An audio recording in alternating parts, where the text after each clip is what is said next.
It was the week before Christmas and all through the house. Mothers were stressed much more like than a mouse. That's my attempt at a Christmas rhyme. With just a week or two before the holidays officially begin, Leanne, it is time to wrap the nutrition couch for another year and chat all things surviving the next couple of weeks without having a nervous breakdown, which I am clearly at risk of. Hello, I'm Susie Burrell. And I'm Leanne Ward. And together we bring you the Nutrition Couch, the weekly podcast that keeps you up to date with everything you need to know in the world of nutrition, as well as some festive survival tips. We are going to discuss the ways you can enjoy Christmas without completely overeating. We have a couple of our favourite Christmas treats we want to share with you, and our listener question is all about getting back on track after the holidays. So Leanne, it's been a year, hasn't it? It's been a year. It's crazy to think that it is December. I still haven't got my Christmas tree up. All my neighbours are putting me to shame. There's a tinsel everywhere and everyone's got like baubles on their gates, and I'm like, I will get there.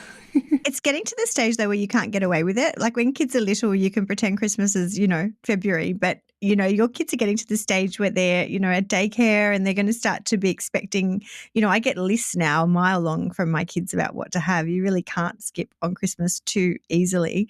But I think, people say this every year, but if you ask me what I've done this year, I couldn't tell you. Like, I really don't know. The period between about July through till now, I have no idea what even happened. Like, I know we have launched a serious supplement company in the last couple of years that's doing incredibly well, and we are very grateful for that. But maybe that explains some of the whirlwind in which we're living, because I really don't know what I've done or achieved. And I am trying to be very, very present for the children because my kids are almost 10 and they love Christmas. But I'm really like on the verge of just losing my shit on a daily basis. So anyone listening who feels exactly the same, we feel you, and we're all just in it together, aren't we? So hopefully this episode's a bit of fun and just pulling some ideas on how to survive the festive season. Because in my experience, it really wraps up this final kind of week before Christmas. People are done. People at private schools are already on holidays. A lot of businesses have wrapped, and so I find it's quite a good time of year in some ways to start preparations for the next year, because I find that when it hits Christmas and then Boxing Day, and then people really just like to do nothing for that sort of whole week. It's the only permission we ever have to do not much. And then you sort of roll into January and then you think, oh, I wanted to get organized. I wanted to get on track with things. So I think that if you are lucky to have a little bit of time and you have been super organized with your shopping and you are finding that the kids aren't at school now and you've got a bit more time, it is actually a really good time to start to make some plans at this time of year to make sure that you make the most of this time. I think what I always encourage my clients to do is really separate out special occasions from the mindless munching all the time. So I think when you've got things like the Cadbury favourites around, the chocolate covered nuts, the shortbreads, the mince pies, it's very easy for a couple of celebratory days to roll into 3 weeks of overeating. So I think just try and keep in mind the biggest predictor of discretionary intake is availability. And no one's saying you can't enjoy treats of the season, but we are saying that there's a lot of treats of the season. And if you can at least keep them out of sight, out of mind, and keep them to when you are entertaining rather than having them on the display and really waiting until it's that Christmas Eve, Christmas Day period to enjoy them. And then I say get rid of them. The problem is when Christmas goes between the 24th and then the 2nd of January, isn't it? It's just a huge amount of extra food. And I think the other thing that might sway listeners this season is that it's also quite expensive now. It's not like you can, just have extras and not, spend hundreds and hundreds of dollars. Like chocolates, like $30, $40 for a seasonal chocolate present. So I think reusing things and getting them to go the extra mile is also important. There's also a thing I really like at the supermarkets, and we'll discuss a couple of them in a minute, but it's the individual portions of everything. What I've noticed is that there's mini tarts now, there's mini pavlovas. I think that goes a long way in keeping portions controlled. So rather than serving yourself a massive slab of pavlova, you can have a mini and still enjoy it. And I guarantee you that you get just as much enjoyment from the mini as you do the massive slab. So I think, catering and not over catering is a really big part of it. And keep in mind that whenever you have a big meal, you want to buffer a lighter meal. So using things like your salad, your seasonal seafood, your seasonal fruit, turkey breast. There's plenty of healthy options as well. You don't have to fully overindulge with everything on offer. So, there are a couple of ways that I would just try and buffer it. And perhaps most importantly, and something that people don't think of, is this is the time of year to move more. There is no reason why you can't do a walk every Christmas holiday day. Once the kids aren't at school, and work is wrapped up, you might be working from home more or already started annual leave. There's no reason to not be doing more. You don't have to do strenuous gym workouts, but going for a couple of walks, or if you're at a beach holiday, really factoring that in goes a really long way, because the double whammy is eating heavy food and then sitting down for hours on end. So I find you can either write off Christmas Day and really, do whatever you like and then get straight back on track. Or a more moderate approach is just to, focus on important meals where you are indulging versus other meals which just revert to your normal programming. I think are the two positions that work quite well to enjoy Christmas without completely overdoing it. Yeah, absolutely. Because I think in the moment it might feel good to, eat everything. But the reality is that it doesn't actually make us feel good. Like, how many of us actually love that feeling of being like a stuffed turkey on Christmas Day? Like, nobody likes that. Oh my gosh, I've got a pain in my stomach. I need to undo my jeans. I need to lie down on the couch. Like, it might feel good in the moment, but the reality is that it's not actually that great for us. So I think some of these, tips we can provide our listeners with around Christmas can actually go a long way. And the first one is really like creating a Christmas plan that feels good for you and just not leaving everything up to chance. Like, this is all in the lead up to Christmas. Like, if someone says to you, hey, do you want to catch up for Christmas? Like, be really intentional and be like, yeah, can we go to this, I don't know, like new juice bar or a new salad place that I've found? Don't be like, yeah, sure, what do you want to do? And then, everybody ends up at the Italian place where there's heaps of heavy food around. So it's like, actually be a little bit more intentional with your plans this Christmas and even Christmas Day. Like, on my family, maybe because I'm the dietitian, but I'm always on salad duty.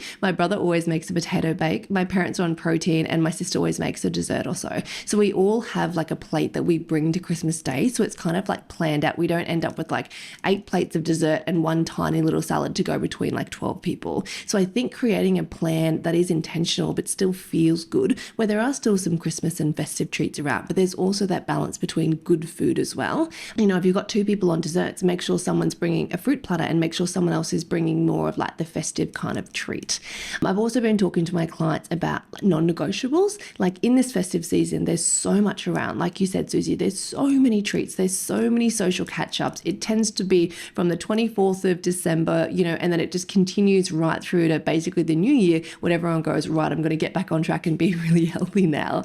So I really think during that period of a couple of weeks, you have to have some non-negotiables. And I've been chatting to my clients this week about that. And one of them is like, my non-negotiable is 2 exercise sessions a week. And I'm like, that's great. And whereas another client who's like really into it, she's like, my non-negotiable is 5 exercise sessions a week. So we're all that little bit different. But, a non-negotiable for you might be a set bedtime every day, or it might be that you're only going to choose one social occasion for the week that you're going to have some alcoholic drinks. Or if you do like some alcoholic drinks, maybe your non-negotiable is no more than 2 drinks at, each occasion that you drink at. Just things like that, where I think actually having a bit of a think and a pre-plan with this whole festive season can actually be really beneficial for you, not only for your health goals, but also just to keep you on track so you don't overdo it and feel really, I guess, what's the word? Slodgy afterwards.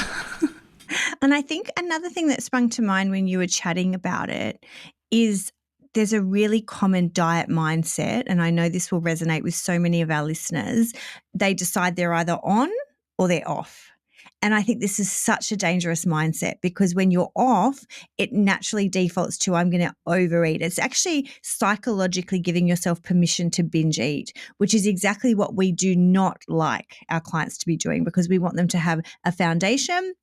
And then there'll be some occasions where you might eat more, and ideally then some occasions that you'll eat less to be in energy balance. So I think if you're already in yourself a programming, I'm going to just eat whatever I want that day, I'm off, that is a dangerous mindset, because to me then, Leanne, clients are eating according to their head and not even what they actually feel like. They're just giving themselves ruthless permission to overeat, and I think that's a very dangerous model. So for anyone who has a long history of dieting, and I know from my own clients, and I'm sure, hundreds of our listeners are nodding their head right now, I think something to really work on this holiday season is enjoying celebratory foods in reasonable amounts, but not giving yourself permission to overeat and that you're on or off. Because ideally, you'll always be on unless there's a special meal where you might have a larger meal and a dessert. Well, then you're not going to need to back it up with a second one. Now, for those people listening who do have 2 events a day, so there's lots of people who'll have Christmas lunch at one event and Christmas dinner at the other. Either or. The way to do it is just small amounts of everything. So no one's saying you can't have a pudding here or you can't, but rather than having 4 prawns, have 1 or 2, have 1 slice of turkey breast, like have small amounts of everything. You've tasted everything, but you haven't overeaten. And let's be honest as well, there's often leftovers. If you love that food so much, you can often take some home with you and have it the next day. There's nothing wrong with doing that, but giving yourself psychological permission to stuff your face just because it's Christmas is a really good thing to avoid doing this season, and practice eating and enjoying good quality food in moderation rather than overeating. Yeah, 100%. And I hear, like, on Christmas Day, we do a breakfast, we do a lunch, and we do a dinner between the family. So it's a lot of eating and it's a lot of food. And my family likes food and we like to over cater. So there's always stuff everywhere. And then everyone tries to get me to take everything home. And I'm just like, no, we've got plenty. So I kind of go by that, I don't want to say rule, but guideline of I really try to think to myself, what's the one special thing I want here at the breakfast? Is it the ham cheese croissant? Is someone made a beautiful like chia coconut mango pudding that I want to try? Like, what's the one special thing at the breakfast time? What's the one special thing at lunch? And then same deal with dinner again. Because if not, you just end up trying everything and then you get to your next, dinner or lunch, whatever it is, and you're like, oh my gosh, I'm so full. I don't even need food. Yet there's another one, and there's another one. And there tends to be even more social things on the Boxing Day as well. So I really do think that that's a great guideline. Just what's the one special thing I want here? And then the rest of the plate is all about that balance. It's the fresh food, it's the veggies, it's the salads, it's the protein, and it's some fresh fruit as well, because all that stuff goes such a long way to just making you feel so good at Christmas time, but also getting in a lot of extra nutrients as well. So for any listeners, if that guideline resonates with you, like the one special thing, if you've got multiple social occasions throughout this period, it's something that's really helped my own mindset, my own relationship with food, and I certainly use it with my clients, and particularly those who have that very all or nothing approach to eating like you were describing, Susie, they do quite well with this one special thing guideline, because it's not about restriction, but it is about being intentional and not just eating everything in sight for the sake of eating everything in sight, because it doesn't actually make us feel good long term. And one of the most powerful things you can do too, is that acknowledging that you will have larger meals and perhaps several of them on the key holiday days. The 2 rules I like are at least 2 hours, at least in between eating occasions, because what tends to happen in the holidays is that you'll have the breakfast in the morning, then an hour later a few favourites chocolates, then someone will give you a mince pie, and then you actually never have a break from not eating. And that is really important to kind of reset your digestive hormones and stop you feeling sick. So even if you've had a big meal at 12 or 1, try not to have anything until 3. And even if you're serving the desserts, wait 2 hours. And if you can go for a walk after the big meal, it will make a huge impact on your blood glucose control. It's going to stop you feeling sick. And it's really going to mean that you can basically eat a bit more rather than super loading and just laying down in between, which will make you feel worse. So if you can factor in some movement with the kids around the block on new bikes, or if you've got a dog, take the dog out, and you'll feel so much better for doing it. And yeah, a break in between eating occasions is very, very important. And that is hard to do when there's a lot of sort of chocolates and extras around on those holiday days at people's houses. Yeah, absolutely. And I guess that kind of leads us really nicely into our next segment of the podcast, which is all about enjoying yourself, but not overeating. And I would say for most of us, myself included, it's a fine line. Like, it's actually really difficult to know when am I satisfied versus when am I, oops, a little bit overfull and I've had a little bit too much. So my first, I guess, tip for our listeners would be to try your best to eat slowly. Like, I'm a fast person. I'm a fast eater. I'm a fast drinker. I'm a fast talker. My brain goes at 1,000,000 miles an hour. So I really struggle with this. But a tip that's really helped me with my own, I guess, journey with food is to kind of like mentally divide my plate in half. I don't like physically do it. I just kind of look at my plate.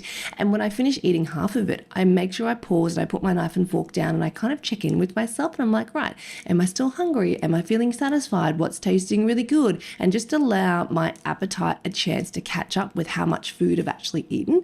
Because I'm sure a lot of our listeners would have heard the remark that it takes about 20 minutes for your body to feel full. And where that actually comes from is our gut releases hormones that have to travel from the gut up to the brain that then basically send a message up to the brain to say, hey, you're starting to feel full, the tummy's full, you've had enough, and then gives off some of those like fullness type hormones. But if you're eating far too quickly, like I'm guilty of, you don't get that signal fast enough, right? The signal comes, but it comes too late where you've actually gone from satisfied to over full. And by then it's too late. You kind of get that massive, oh my gosh, I've had too much. And by then 10 minutes later, you're even more full. So it is a really good, I guess, tip to kind of just mentally divide your plate and try to keep an eye on the clock. And if you know that you've done half your meal in not only 5 minutes, it's a good idea to slow down, have a sip of water, have a little bit of a chat with the conversation, and then kind of come back to your meal, give it that sort of 10, 15 minutes. And when I explain this to a lot of clients, sometimes I get pushback because they say, oh, but my meal will go cold.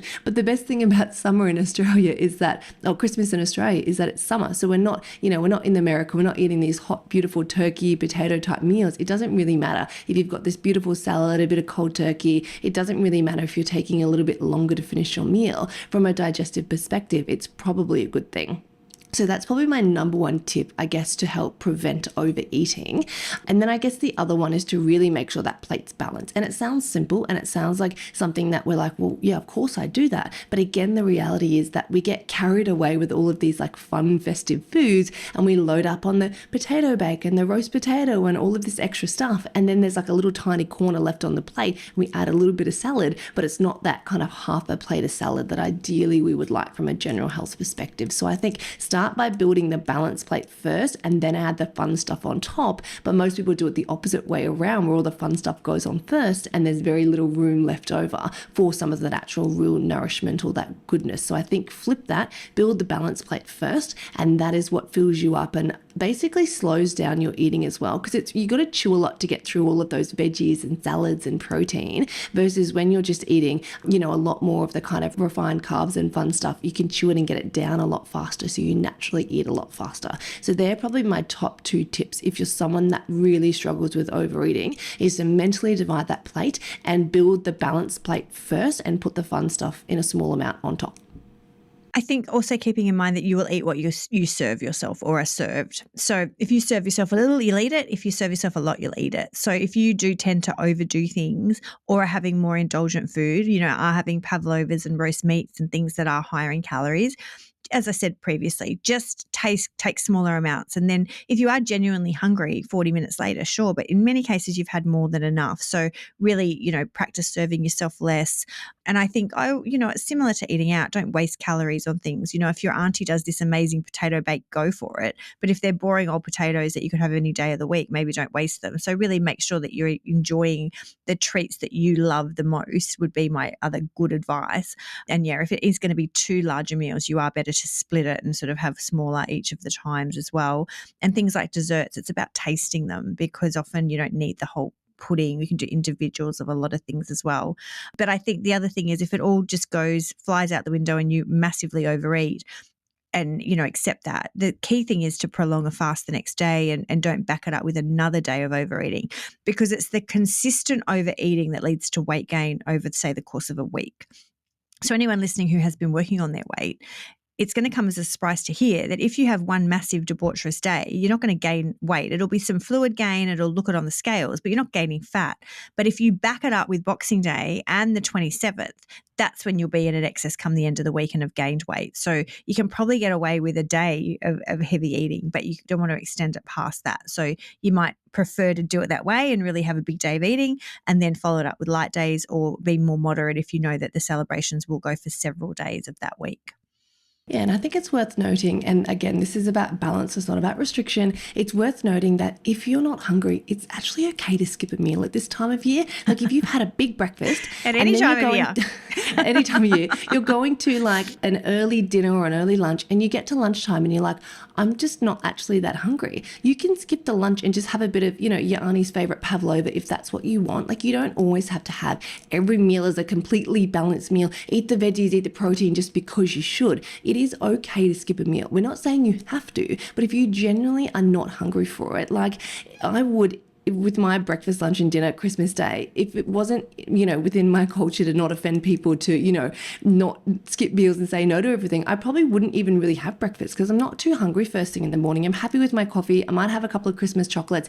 I'm pretty good because my family does an earlier lunch. So if the people weren't going through all of this effort to put on this big breakfast spread, I probably wouldn't have too much, honestly. But I think it's a nice reminder that it is okay to skip a meal or have a very light meal or just have a little bit of dessert for lunch. If you've had a big breakfast and you've got a big dinner to go to, enjoy a piece of pavlova for lunch, and that's okay. Like, there are no rules on Christmas Day, but I think where we do get in our head and think I must eat this, or I have to get my protein in, or I have to have my salad, there are no rules on Christmas Day. It is about just enjoying yourself, trying to do it in a balanced way if you can, and not eating to the point where you feel sick. I think eating to the point where you feel comfortable and satisfied, that's a big difference between going to that next step, which is then I've overeaten, I feel a bit too full, I've got to undo my jeans, I've got to lie down. So the goal for most of us is to eat until we're 80% satisfied and not 100% stuffed. And I think we'll just feel so much better overall, irrespective of what we are eating. Well, you've heard it here first. You're allowed to have pavlova for breakfast on Christmas Day. That's what I've interpreted this to be. Exactly. But it's absolutely right. I often see with clients' food diaries, they'll come back and they'll say, I wasn't hungry, so I had yogurt and fruit for dinner. And I was thinking, well, don't eat. It's okay. It's okay not to eat. When people talk about metabolism reduction that comes from not eating, we're talking after weeks of not eating, not skipping a meal here or there. And if anything, if you are not hungry, it's the body's way of telling you don't need to fuel up. So again, if on Boxing Day, if you're really not very hungry, don't stress about not eating. Skipping a meal or even two is not going to be the end of the world. Not that we're encouraging people to proactively do it. We're saying listen to your body.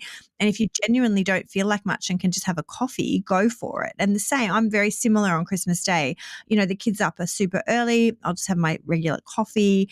I might have a little bit of what's being served for breakfast because my parents are getting older. They'll always cook up a big breakfast. But, as you get older, you don't need as much food. So you're probably okay with the one larger meal and then just the sweeter dessert several hours later, or some cheese plate if that's what you like.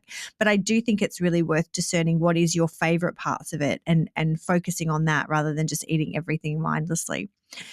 Now, we found some special treats, haven't we, Leanne? Now, I think I've mentioned before on the potty that I do love what Coles do at Christmas.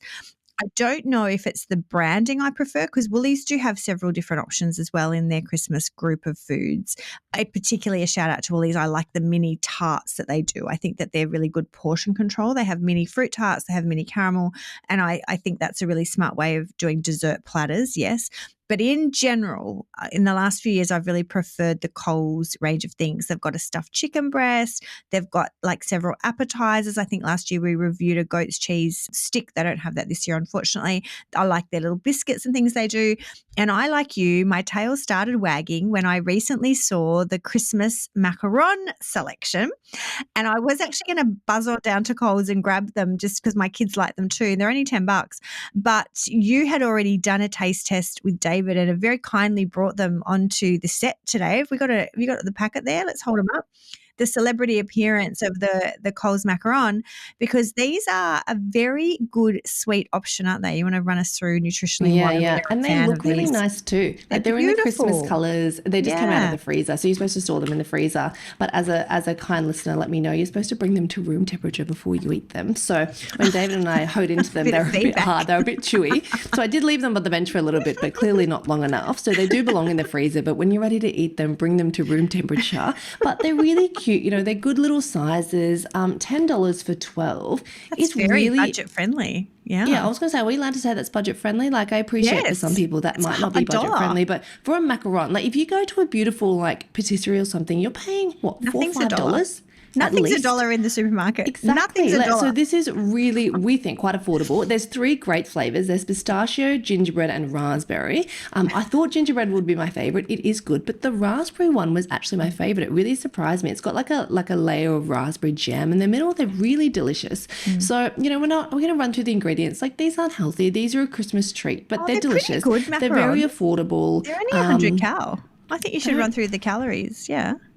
Yeah, okay. So, because they are a smaller size. Like, if I went to a beautiful patisserie, they would be larger. So I like that they are a smaller size. You get 4 of each flavour, 106 calories per serving. So for one, 2.4 grams of protein, 4.2 grams of fat, less than a gram of that being saturated, 14 grams of carb, 13 grams of sugar, which is expected in a sweet treat, less than a gram of dietary fiber, and insignificant amounts of sodium. So really good from like a nice, a treat perspective. And they're pretty tasty. I think David and I landed on about 7 out of 10 as a rating. I'm a bit of a harsh critic, so for something to be 9 or 10 out of 10, it's got to really rock my world. But these are pretty good in the grand scheme of things, and particularly just that they're being so budget friendly. They're easy to store. You can buy them weeks out of Christmas, leave them in the freezer, and then on Christmas morning bring them out on the bench and they're ready to go for a beautiful Christmas lunch.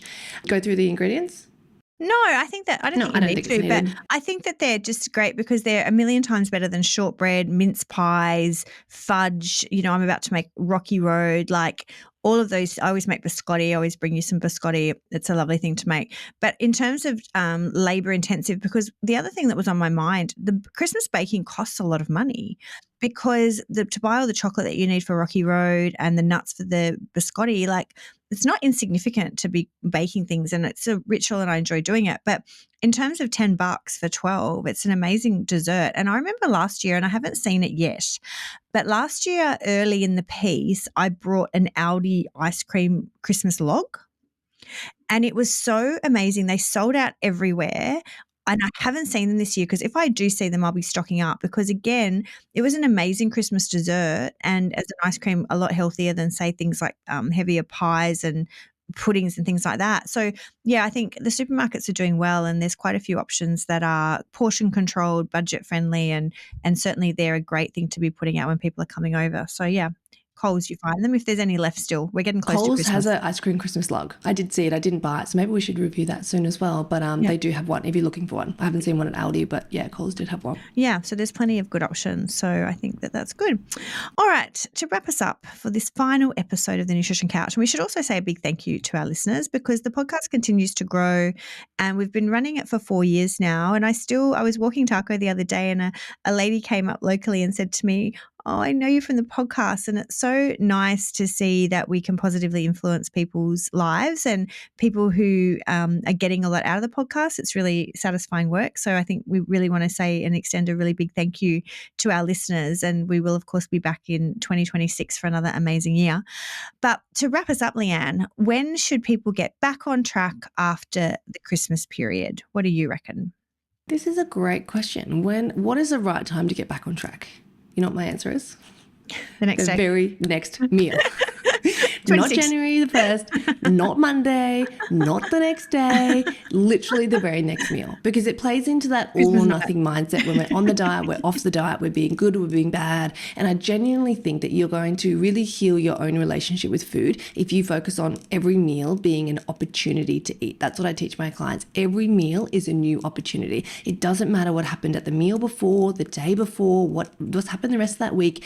Every single meal is a new opportunity. So we did cover some of these tips and tricks in a bonus episode 323, where we really talked about just tips and tricks around Christmas. So if you missed that one, it's the episode directly before this. It's a special bonus one we did for Christmas. There's a whole lot of great content in there, but short and sweet, my answer: get back on track the very next meal. I think it's really dangerous waiting till New Year. And the reason I think that is that you write off over a week, and that's sort of often people are using it as an extreme opportunity to overeat. And I think then it gets to January 1 or 2, you're still partying. Then you think, oh, I'll wait till the following week, and you've lost 2 or 3 weeks of time and often a couple of kilos. And the research on Christmas weight gain shows that on average adults gain about half a kilo, but they never lose it. So if you don't get back on track straight away and isolate those days, you'll write off 2 or 3 weeks of time, and it's too long. Whether you're camping, whether you're holidaying, you want to be out exercising and back on track. And the best advice I can give you is get rid of the Christmas food out of your house. Chances are you've been eating a lot since the beginning of December, particularly if you're in positions, healthcare, teachers, they get loads and loads of chocolates. And if they're around the house, the extra puddings, the cakes, you keep eating it for weeks at a time. You've had Christmas enough. So I think you've got to get rid of it, give it away, send it home with your boomer family who love to keep leftovers, and, get rid of it, because otherwise you'll keep giving yourself permission to overeat, and then you'll be upset that you've gained 2 or 3 kilos in that short period of time. So yeah, and by all means, if you've got got a special lunch on New Year's Eve or New Year's Day, sure, indulge and enjoy.